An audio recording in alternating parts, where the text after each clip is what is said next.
खुशियों और उल्लास से भरकर पिचकारी, स्नेह से रंग डाली होगी आज आपने दुनिया सारी। रंगों की ना कोई जात है, न धर्म, न बोली, हर्षोल्लास उल्लास से और सद्भावना से भरी रही होगी आपकी होली। यस, आप सबको होली की बहुत बहुत शुभकामनाएं स्वीन और प्रेम नाइस कंप्यूटर्स माइंड मेंटर्स की तरफ से। आप सोच रहे होंगे कि होली की शाम मैसेज रिकॉर्ड करने का क्या कारण है, क्योंकि हम आपकी दिन भर की मस्ती, दिन भर का जो एक फन था उसमें हम इंटरफेयर नहीं करना चाहते थे। यस, मैं सोच रही थी कि जो ये रंग हैं होली के, लाल है, पीला है, हरा है, गुलाबी है, ऑरेंज है, अकेले अकेले रंग की अपनी एक खुशबू, अपना एक वजूद, अपनी एक सुंदरता और अपना एक बहुत ही प्यारा सा अस्तित्व है। लेकिन क्या होली हम एक रंग से खेल सकते हैं? जनरली तो सारे रंग उसमें यूज किए जाते हैं और अलग अलग जो वाइब्रेंट कलर्स हैं उन्हीं में से मिलके बनती है होली। और होली के मनाने के साथ साथ हमें एक जो इतिहास गवाह रहा है एक सबक का, उस सबक भी याद रखना बहुत ज़रूरी है, होलिका दहन का। मैं कहीं पढ़ रही थी कि होलिका दहन का अगर मैं शॉर्ट में आपको बताऊं कि होलिका को आग में भी ना जलने का वरदान मिला हुआ था, लेकिन अपनी इस पावर, अपनी इस पोटेंशियल या अपने इस वरदान को उसने गलत काम के लिए, नाजायज़ काम के लिए इस्तेमाल करने की कोशिश की। एक बच्चे को गोद में बिठा के उसे भस्म करने की कोशिश की गई थी उसके द्वारा।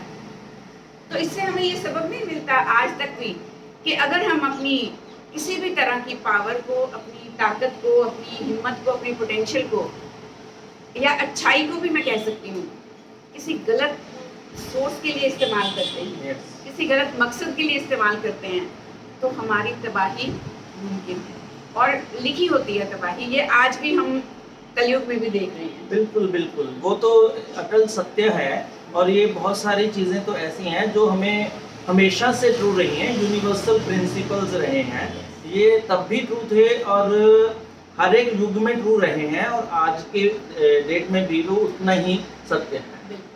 और अगर हम इतिहास से लिए हुए सबक भूल जाते हैं या उन पर ध्यान नहीं देते, तो फिर वर्तमान में और भविष्य में भी वो कुदरत को बार बार रिपीट करने पड़ते हैं इंसान को जागरूक करने के लिए, सबक सिखाने के लिए। यस, तो आइए हम सब देश की सद्भावना को बनाए रखें और आज होली के इस रंग बिरंगे त्यौहार से हम यही सबक लें कि हमें अपने देश में शांति और सद्भावना बनाए रखनी है। सभी धर्मों का, सभी रंगों का हमें उतना ही सत्कार करना है, उतना ही प्यार करना है जितना हम अपने धर्म और अपने रंग से करते हैं। डेफिनेटली, जिस तरीके से किसी भी पार्क में या किसी भी बाग में अलग अलग तरीके के फूल होते हैं और वो सारे रंग मिलके उसकी ब्यूटी को और बढ़ाते हैं, मेरे को लगता है इसी तरीके से भारत की असल खूबसूरती भी यही है कि उसमें सब रंग हैं, सब धर्म हैं, सब तरह के लोग हैं, सारी तरह की बोलियां भी हैं और हम लोगों ने भारत के काफ़ी एरियाज, काफ़ी स्टेट्स कवर किए हैं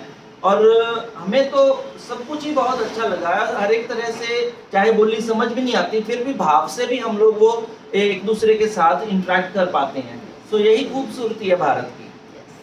सो हम सबकी तरफ से आपको आने वाले नए मौसम की बहुत बहुत शुभकामनाएं। होली मौसम के बदलाव का भी एक आहट होती है और आने वाले मौसम के लिए आप पूरी तरह से मुस्तैद रहें, बिल्कुल उस तरह जैसे ज़िंदगी की आने वाली चुनौतियों के लिए भी हम पूरी तरह से तैयार रहें। आपका कोई आखिरी संदेश? मेरे को तो ये कहना है कि जिस तरीके से गर्मी की आहट है ये, और इसको इस तरीके से लेना चाहिए कि जब सर्दी थी तो हम लोग बहुत अपसेट हो रहे थे कि बहुत ज़्यादा सर्दी है और ये कब जाएगी। अब गर्मी आ रही है, लेट अस वेलकम इट और इसका भरपूर आनंद लें, इसको यूटिलाइज करें। सर्दी में तो मैंने ये बिजनेस के पॉइंट ऑफ व्यू से देखूं तो ये भी लगा कि सर्दी में काम करने के घंटे ही कम हो गए हमारे और बहुत कम काम हो पाता था। और जो गर्मी की जो मौसम है वो बिजनेस के लिए मोस्ट अप्रोप्रिएट मौसम है हमारे नॉर्थ इंडिया में। So let us start working very hard and cover whatever whatever we have lost in winter season. So all the very best and thank you very much. आप सब स्वस्थ रहें, व्यस्त रहें, मस्त रहें, और बच्चों को भी स्कूल के आने वाले सेशन के लिए बहुत बहुत प्यार और शुभकामनाएं। God thank bless. यू।